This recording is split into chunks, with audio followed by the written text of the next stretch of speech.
Steve Audience probably thinks that I go around talking about this stuff all the time when I'm not hosting the show, but it's not true. We've known each other for years now, and I've never asked you, even though I ask every guest who comes on this show, Maurice Broaddus, have you ever seen a flying saucer and or a ghost? I have not. However, my mother would regale you with a story of how our house was haunted because my mother is Jamaican. Much of our family are still practicing Obia people, and so the realm of the spirit world is not too far removed from our day-to-day lives. So she will often regale us with duppy stories of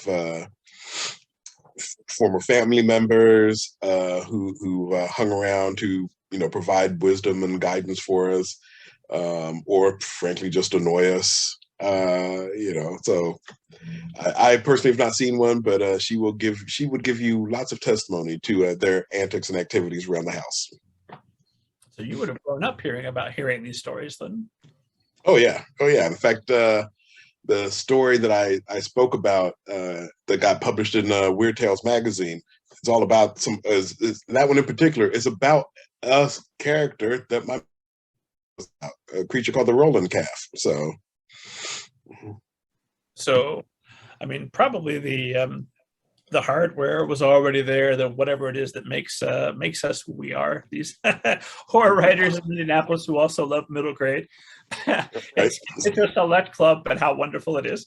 But having something like that, for me, it was my grandmother who was telling me stories. I think that takes what's already there and just sort of germinates it, if that's the right metaphor. Yeah, well, I mean, if at the very least, it's what helped stoke my love of stories, right? Stories, these fantastical stories as bedtime stories. She would, and not just, and it wasn't stories for story's sake. There was a reason behind it. What she was doing is passing down her culture from one generation to the next. So these are the stories that she came up hearing, that she would pass them down because that was how the cultural memory gets passed along.